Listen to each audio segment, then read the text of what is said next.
पति जब पत्नी की चिता को अग्नि देकर घर पहुंचा तो वह बहुत थका हुआ था, बहुत टूटा हुआ था।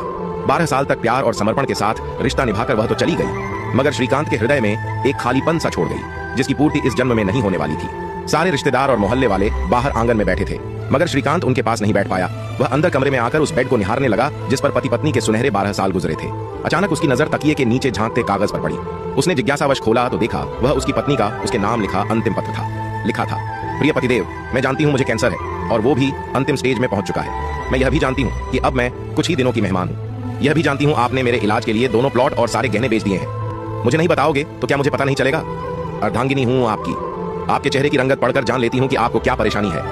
पिछले 3-4 महीने से आपको देख रही हूँ। आपको इस तरह खोया खोया सा देखकर दिल में बहुत दर्द होता है, रोना आता है, मगर रोकर आपको कमजोर नहीं करना चाहती। आप छुप छुप कर रोते हो वह भी देखती हूँ। कितनी असहाय हो गई हूँ मैं यारा कि आपके रोते हुए चेहरे के आंसू भी नहीं पहुंच सकती, आपके टूटे हुए वजूद को संभालने के लिए कांधा भी नहीं दे सकती। कितनी निष्ठुर हो गई हूं ना, मैं आपकी उदासी का कारण भी नहीं पूछ सकती। आजकल सारे रिश्तेदार मिलने आ रहे हैं। मैं समझती हूं अब मैं 1-2 दिन की मेहमान हूं। ये कैसा बुलावा है यारा, जिसका पहले से मुझे पता है। अब मुझे अपनी कोई परवाह नहीं है, मगर आपकी बहुत परवाह है। आपको तो मेरे साथ रहने की लत लगी हुई है। कैसे सह पाओगे ये गम? ऑफिस से आते ही सबसे पहले मुझे देखते हो, अगर बाजार गई हूं तो तुरंत फोन करते हो कि कहां हूं। 4 दिन भी मायके चली जाती हूं तो आपको नींद नहीं आती। जानती हूं बहुत मुश्किल होगा आपके लिए मेरे बिना जीना, मगर यही नियति है यारा, यही भाग्य है। हिम्मत मत हारना। दोनों बच्चों की ढंग से परवरिश करना। अभी बहुत छोटे हैं। मेरे जाने के बाद बिल्कुल भी मत रोना। बच्चों के लिए खुद को मजबूत बना लेना। अच्छा किया जो बच्चों को उनकी नानी के पास छोड़ आए। उन्हें मत बताना मैं अब नहीं रही, बहुत छोटे हैं वो। उनसे कहना मम्मी बहुत जल्दी वापस आएगी।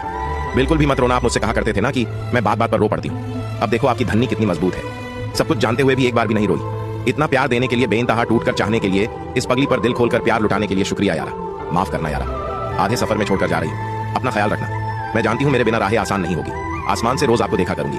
टाइम पर नहाना, टाइम पर खाना खाना। अब आलस मत करना, क्योंकि अब आपके अधूरे कामों को निपटाने के लिए आपके साथ आपकी धन्नी नहीं होगी। अब मैं नहीं रहूंगी। अब बच्चा बनना छोड़ देना। अब तुझे मेरे बिना ही रहना है यारा। नादानियां पीछे छोड़ देना। जब तक मैं थी तब तू हर चिंताओं से बेफिक्र था। तेरी हर महफिल में बस मेरा ही जिक्र था। अब तक तुम बच्चों के पिता ही थे, अब उनकी माँ भी बन जाना। अब उन्हें डांटना मत, बस प्यार से गले लगाना। नहीं पता मुझको अब कहाँ ठौर होगा, कहाँ मेरा ठिकाना है। अनजान से सफर पर अब मुझे अकेले ही जाना है। तुमसे दूर होने के डर से मैं रोज रात को रोया करती हूँ। जब रोते रोते आंसू सूख जाते हैं तो फिर से तेरे हाथ का तकिया बनाकर सोया करती हूँ। छत को ताकते हुए सोचा करती हूँ कि कहाँ इतना प्यार, कहाँ इतना जुनून मिलता है। तेरी बाहों में सिमट कर सोने से यारा एक अलग ही सुकून मिलता है।